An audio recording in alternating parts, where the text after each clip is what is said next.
Hello and welcome everyone to Engineers Ireland's latest talk. Really delighted to be hosting this talk today, and thanks everyone who is joining us either live or on the recording later on. So the topic of today's talk is going to be about future skills, exploring the prefer model, and we have a expert speaker kind of giving us the lowdown on it, Engineers Ireland's own Darren Carthy. I'm really excited about it. It's something that's really relevant for engineering students and engineering graduates as they kind of plan out their career.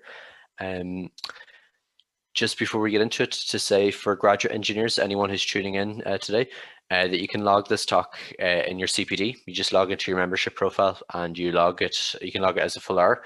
And just a gentle reminder, you need to log 35 hours CPD every year while you're kind of growing in your career.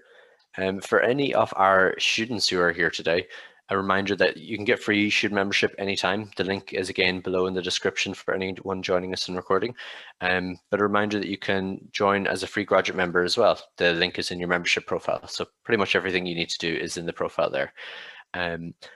While you're graduating, if you're graduating in the year 2021 and you're a student member, you can get a full upgrade or full free upgrade to graduate membership, and you'll be discounted for the first couple of years after graduation. The total of this discount is €700, and Engineers Ireland does this because we're heavily invested in seeing that you succeed well in your engineering career. If you have any questions on this, you can just email membership@engineersireland.ie, and we're always happy to help.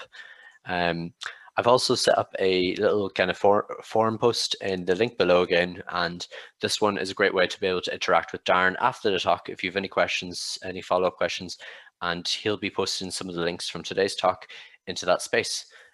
So yeah, without further ado, I'm going to stop sharing my screen and I'm going to hand it over to our main speaker, Darren Carthy. So thanks very much, everyone.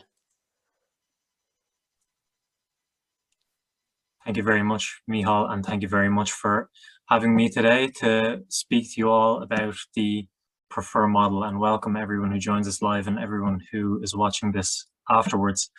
If you just give me 2 minutes, I will. Okay, so thank you very much for the introduction from Mihal. My name is Darren Carthy. I'm a CPD executive here at Engineers Ireland. I'm formerly a researcher in TU Dublin, and my research area was really around graduate skills, professional skills, preparing, I should say, engineering graduates for their future roles in industry. So I'm very glad to talk to you all today. If you're in your early career, or perhaps you're applying for your first internship or your first job after graduation, you're all very welcome. I'd like to start with a video. This is a video that we prepared as part of a European project that I think will give you a nice overview of what the model is all about. So I'm going to share that now, and I will share the link to this video later on as well.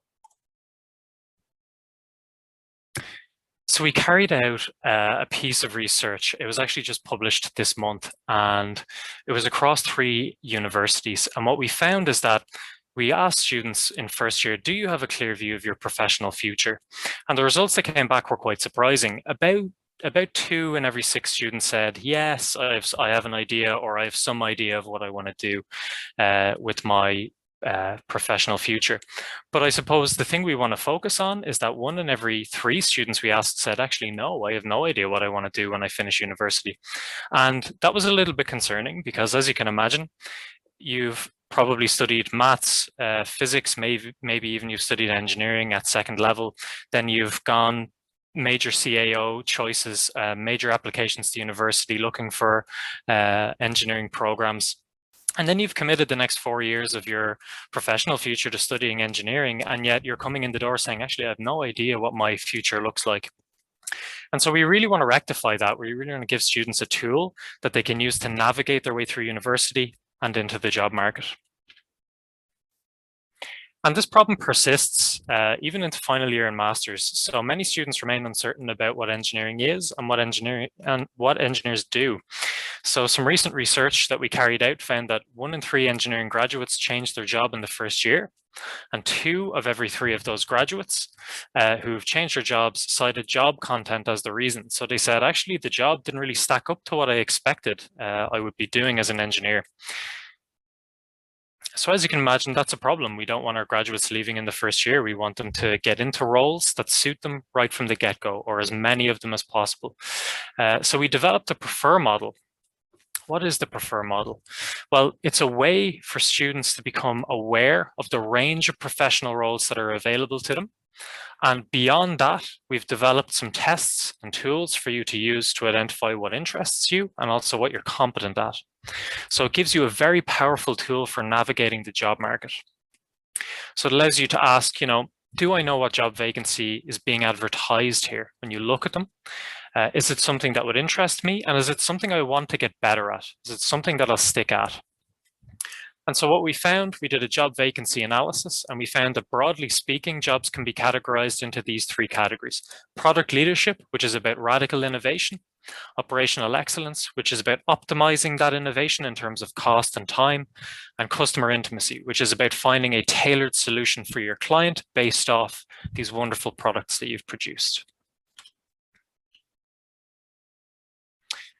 So what I've done as an exercise, I went onto a well-known job website today, looked at the first page, search term engineer in Ireland, and I found a couple of jobs, read the vacancies myself, and then I matched them to some professional roles for your benefit. So now, and you can do the same exercise. So you can take the role model, you can look at the descriptions and go, is this product focused, is this operations focused, or is it client focused? So now you have a way of framing the jobs that you're being asked to do. And as you can see, the manufacturing engineer is over in the operational excellence side. The cables engineer is somewhere between operations and customer intimacy. The smart buildings consultant is very invested in the client-facing side of the role. And the consultant data engineer, as an example, is between product and customer. So it gives you a really powerful tool for navigating those job vacancies. What I've done is I've summarized in a little bit more detail what the roles are about, because I'm very familiar with what they are, but you're not. So I've given a sort of a concise description of each of these roles, and they're available on the Prefer website, and I'll leave links to the Prefer website later on.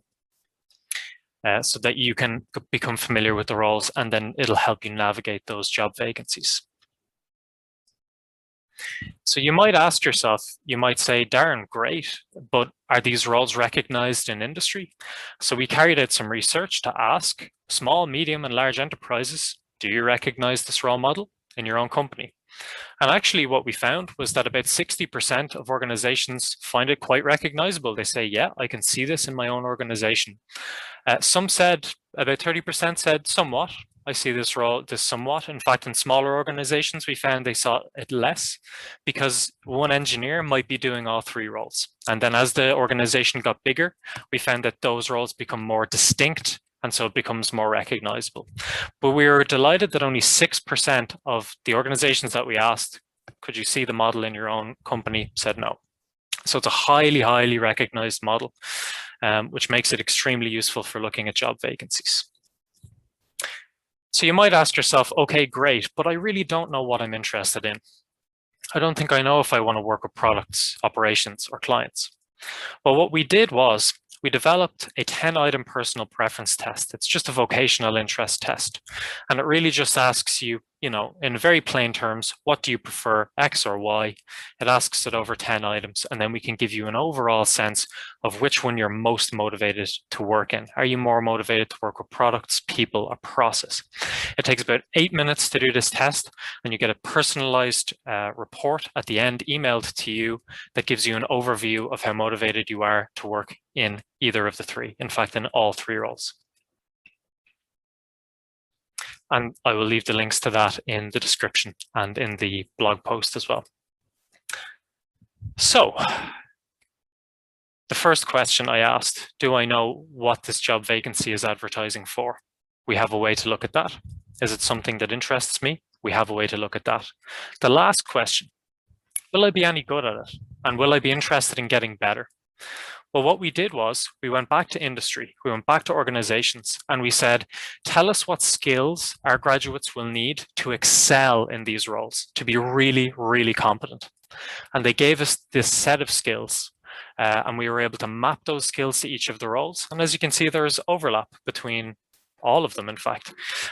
So these are the skills you could hone in on. Once you know what you're interested in, you can start focusing your continued professional development around these set of skills.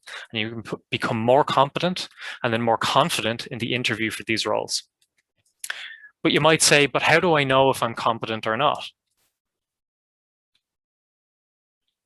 Well, we developed another test, this time a situational judgment test. And instead of looking at your interests, this looks at your competence in each of the roles, whether the skills that you have match up to what industry would expect you to have for these roles. It takes about 10 to 15 minutes per test. We've developed a test for each of these roles. So if you want to do the whole thing, it'll take you about 35 to 45 minutes, depending on your reading speed. And what's great is that you get a personalized report, and it compares your score in these situational judgment assessments to the scores of subject matter experts. So you have a good idea of how your competence stacks up to what industry would expect you to have. And it also provides really useful hints and tips as to how to improve that confidence, or that competence, I should say.